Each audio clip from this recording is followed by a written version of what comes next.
बिस्मिल्लाहिर्रहमानिर्रहीम सल्लल्लाहु अला हबीबिही मुहम्मद व आलिहि वसल्लम। ये जो तुम्हें किताब दी गई है ना, इसमें तुमने शक नहीं करना। ये शक वाली किताब नहीं है, इसके ऊपर 100% श्योरिटी रखो। क्यों? हमने तो इसके मुतालिक पहले से बताया हुआ है। तुम जाओ बाइबल उठा लो, सैयदना मूसा अलैहिस्सलाम की किताब है ना, तुम उसको उठा लो। उसके अंदर हमने तो पहले से बयान किया था कि ये चीज हम भेजेंगे, ये कुरान करीम, ये नबी, ये हम भेजेंगे। ये तो क्योंकि उस वक्त यहूदी भी थे ना, तो ये यहूदियों से कहा जा रहा है कि क्यों शक करते हो यार, हमने तो तुम्हारी किताब में भी ये चीजें लिखी हैं, ये तो हमने तुम्हारी किताब में भी बयान की हुई है। आप आज भी जाकर बाइबल को उठाए, बाइबल के अंदर उसका एक लास्ट चैप्टर है जिसको वो कहते हैं डिटर्मनी, इस तरह से उनका नाम उसको दिया हुआ है। उसका 18वां बाब है, 18वां बाब है वो डिटर्मनी का, 18 उसको कहते हैं। उसमें ना अल्लाह सुब्हाना ताला फरमाता है, जो उस बाइबल में लिखा है कि मैं इन, यानी कि बनी इसराइल, क्योंकि उसमें बनी इसराइल से मुखातिब था ना अल्लाह ताला, हजरत मूसा, अल्लाह ताला फरमा रहा है कि हजरत मूसा अलैहिस्सलाम से कि मैं इन बनी इसराइल के लिए इनके भाइयों, अब बनी इसराइल के भाई कौन थे? बनी इस्माइल, दो ही बेटे थे ना। तो बनी इसराइल के लिए इनके भाइयों बनी इस्माइल में से तेरी मानित एक नबी बर्पा करूंगा, एक नबी भेजूंगा। यानी कि मैं बनी इसराइल में से, बनी इसराइल के भाइयों में से, यानी कि बनी इस्माइल में से आपकी मानित एक नबी भेजूंगा और अपना कलाम उसके मुंह में डालूंगा कि जो कुछ वो बात करेंगे ना, वो मेरा ही कलाम होगा। जो कुछ वो बात करेंगे वो मेरा ही कलाम हो, और जो कुछ मैं उन्हें हुक्म दूंगा वो उनसे ही कहेंगे। ये उनकी लिखा हुआ है इंग्लिश में भी प्रॉपरली, मैंने उसको खुद जाके सर्च करके पढ़ा है, आप उसको जाके देखिएगा। तो ये ऑलरेडी डिफाइंड चीजें हैं। अल्लाह ताला कह रहा है कि यार देखो, ये जो किताब मैंने तुम्हें दी ना, इसका मैं पहले से इजहार करता चला आ रहा हूं। ये तमाम अंबिया अलैहिस्सलाम इसकी, क्योंकि मैंने दीन को मुकम्मल करना था, मैंने अपने पैगाम को मुकम्मल करना था, मैंने अब ये जो तुम्हें किताब दी है, ये बड़ी खास किताब है। इसमें पहली तो बात यह कि तुमने शक नहीं करना। अल्लामा इकबाल रहमतुल्लाह अलैह ने क्या फरमाया खूबसूरत, गो अकल आस्तां से दूर नहीं, मगर इसकी किस्मत में हजूर नहीं। माना कि इल्म में भी लज्जत है, लेकिन ये वो जन्नत है कि जिसमें हूर नहीं। अब हूर के बगैर जन्नत का क्या कॉन्सेप्ट? दिले बीना भी कर खुदा से तलब, कि आंख का नूर दिल का नूर नहीं। अब क्या खूबसूरती से अल्लाह सुब्हाना ताला ये डिफाइन किया, ये चीजें समझाई कि तुम शक ना करो। ये मैंने एक स्पेसिफाइड लोगों के लिए ये किताब बनाई है, ये मुत्तकीन के लिए हिदायत है। इसमें से हिदायत कौन पाएगा? मुत्तकीन। अब यहां पे मुसलमानों के लिए नहीं कहा, ठीक है ना, पहले ये बात समझ लें। आप ये ना समझें कि मुत्तकी होना एक मुसलमान होने का ही वस्फ है, नहीं। मुत्तकीन, अब ये जो इससे जो भी शख्स हिदायत लेगा, जो भी शख्स इस किताब के जरिए से हम तक पहुंचेगा, क्योंकि ये हमारी रस्सी है ना, हुजूर पाक का फरमान है, ये वो रस्सी है जिसको थाम कर मोमिन जब चलेगा तो वो अल्लाह तक पहुंचेगा, क्योंकि इसका एक सिरा इंसान के हाथ में, दूसरा सिरा अल्लाह के हाथ में। तो भाई ये मुत्तकीन के लिए, मुत्तकी कौन होता है? एक अच्छा दिल रखने वाला इंसान, एक साहिब दिल रखने वाला इंसान। हो सकता है वो किसी और मजहब में हो, लेकिन जब भी वो कुरान को पढ़ेगा, अगर उसका दिल साहिब है, उसके दिल के अंदर नरमी है, उसके दिल के अंदर वो अल्लाह सुब्हाना ताला ने जो रखी है, जो खास नेमत, वो अगर उसका इस्तेमाल करेगा तो वो जरूर दर जरूर इस किताब से हिदायत पालेगा। क्योंकि इस किताब में तो शक की गुंजाइश है ही नहीं। अब मैं इस वक्त इल्म के जिस दर्जे पे हूं, जिस दर्जे में इस वक्त मैं लायक कर रहा हूं, अगर मैं थोड़ा सा पीछे चला जाऊं 2-3 साल, तो मेरे इल्म का ये दर्जा ऐसे नहीं था, और बहुत सारी चीजें मुझे इस तरह से नहीं मालूम थी जैसा कि अब मुझे मालूम है। और हो सकता है कि आज से 2-4 साल बाद, 5 साल बाद, 10 साल बाद मेरे इल्म का जो लेवल हो, फिर मैं इस लेवल के ऊपर आके कहूं कि यार अच्छा, अभी मेरा लेवल तो बड़ा कम था, अब मुझे चीजें और अंडरस्टैंडिंग। इंसान क्योंकि ग्रेजुअली जो है ना, एक चीज हम जो है ना, अब इस लेवल पे बैठ के मैं ये नहीं कह सकता कि मेरी जो बात है वो 100% ऑथेंटिक है। मैं जूं आगे बढ़ता जाऊंगा, यानी कि मेरी ऑथेंटिसिटी का कोई भी एक खास मामला नहीं है। मैं जितना आगे बढ़ता जाऊंगा, मेरी सोच, वजदान, मामला तब्दील होते जाएंगे। लेकिन अब कुरान करीम की अल्लाह सुब्हाना ताला वो एक कामिल जात है, मुकम्मल जात है। वो पहली ही लाइन के अंदर कहा, भाई देखो, ये जो हम बात करेंगे इसमें शक नहीं है, जो बात हम करेंगे सारी की सारी 100%, उसके अंदर कोई भी ऐसा मामला नहीं होगा जिसपे तुम शक कर सको। आगे जितनी भी बातें होंगी, मैं अभी से कह रहा हूं, आपको 100% श्योरिटी की बात नहीं होगी। तो ये अल्लाह सुब्हाना ताला का एक मामला है। अब अल्लाह सुब्हाना ताला बड़े खूबसूरत अंदाज में आगे बताता है कि भाई ये जो ईमान लाए हैं ना, जो लोग जो ईमान ले आए, अब इनके अंदर कुछ औसाफ है। मैं तुम्हें वो औसाफ क्यों ना बताऊं, समझ जाओ।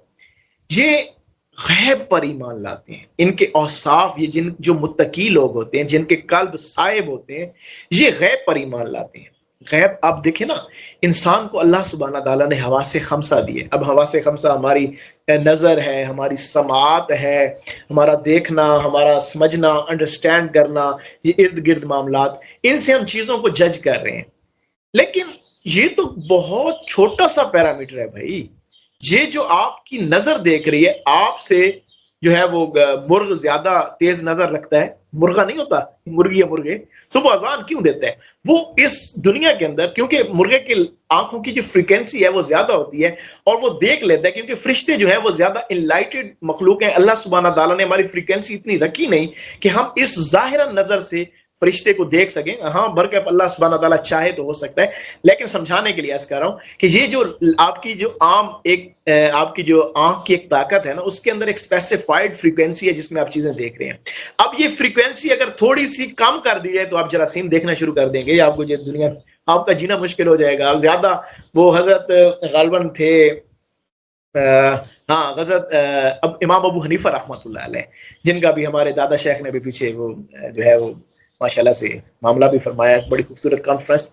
अब उनके मुतालिक है कि उन्होंने अल्लाह सुब्हाना ताला से ये, जब उन्होंने हदीस पढ़ी कि जब वुजू करते हैं तो हमारे गुनाह झड़ जाते हैं, जो वुजू के एक एक, तो उन्होंने अल्लाह से कि कैसे झड़ते हैं, तो सुबह नमाज पे गए तो देखे, जिस शख्स को देखें तो जब वुजू करने लगे उसके जो गुनाह है वो बड़ी मकरूह सूरत के अंदर उसके हाथों से, चेहरे से, मुंह से गिर रहे हैं, और वो नीचे, तो वो इस कदर वो ऐसा अमल था कि आपने 2-3 बंदों को देखा तो फिर जाके फौरन सजदे में गिरे और माल अल्लाह, ए अल्लाह मुझसे ये ताकत छीन ले, मुझसे नहीं देखे जाते ये मामला लोगों के गुनाह।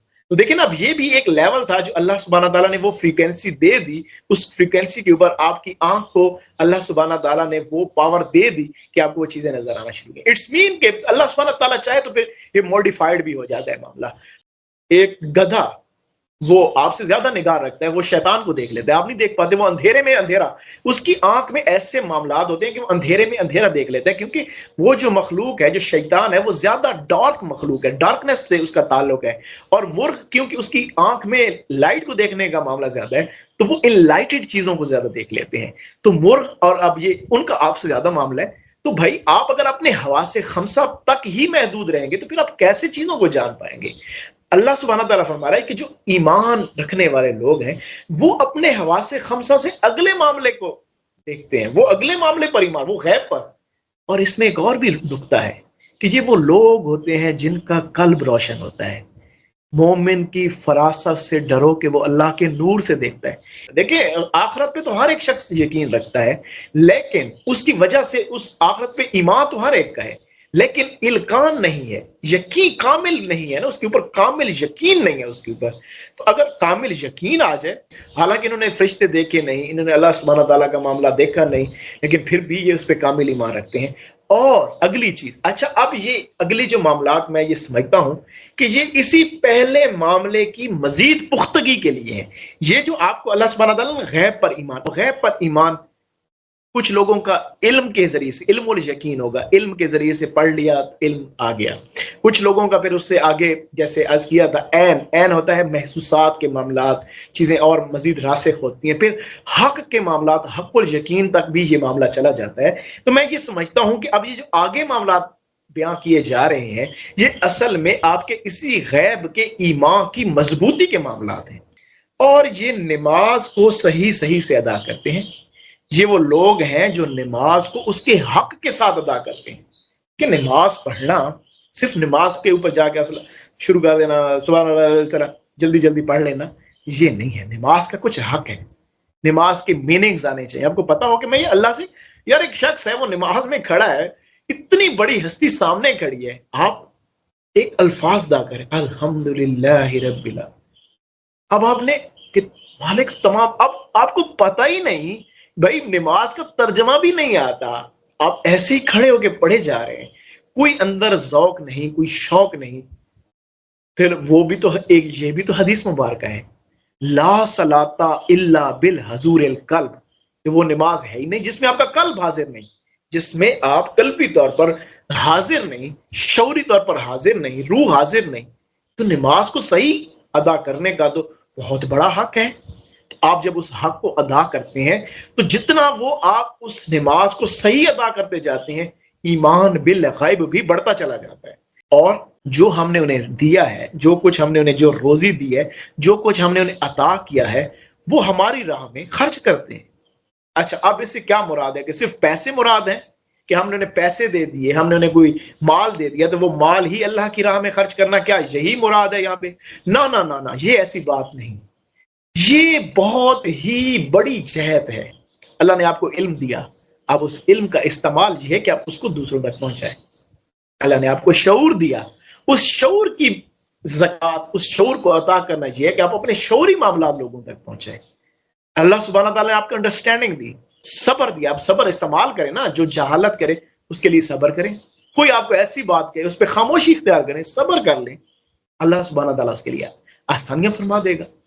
और ये वो लोग हैं जो आपकी तरफ नाजिल किया गया और आपसे जो पहले नाजिल किया गया सब पर ईमान लाते हैं, और ये वो लोग हैं जो आखिरत पर यकीन कामिल रखते हैं। ये वो लोग होते हैं जो बड़े दिल के, इनका ना दिल ही चेक होता है, इनके सामने जो भी हजूर की बात की जाती है इनका दिल गवाही दे देता है कि ये बात, और जो आप पर और आपसे पहले जितनी भी आसमानी कुतब उतरी, तौरात, अंजील, जबूर, ये सारे उन पर ईमान लाते हैं। हाँ, अब उनके ऊपर अमल करना नहीं, क्योंकि वो मनसूख कर दिया गया वो मामला। अब क्योंकि कुरान करीम आ गया और सारे के सारे पैगाम को मुकम्मल कर दिया गया, और क्योंकि उन पिछली किताबों के अंदर तहरीफ कर दी गई, कहीं ना कहीं कुछ चेंजेस की गई, तो लिहाजा इस वजह से अब जो हमारी जिंदगी का जो चलने का जो नमूना है, हमारे पास जो लाया अमल है, वो कुरान करीम है। फिर अल्लाह ने आखिर में ये चीज बड़ी खूबसूरत अंदाज में फरमाई कि ये वो लोग हैं जो आखिरत पर ईमान कामिल रखते हैं। फिर अल्लाह ताला आखिर में फरमाता क्या है? वही अपने रब की तरफ हिदायत पर हैं और वही हकीकी कामयाब।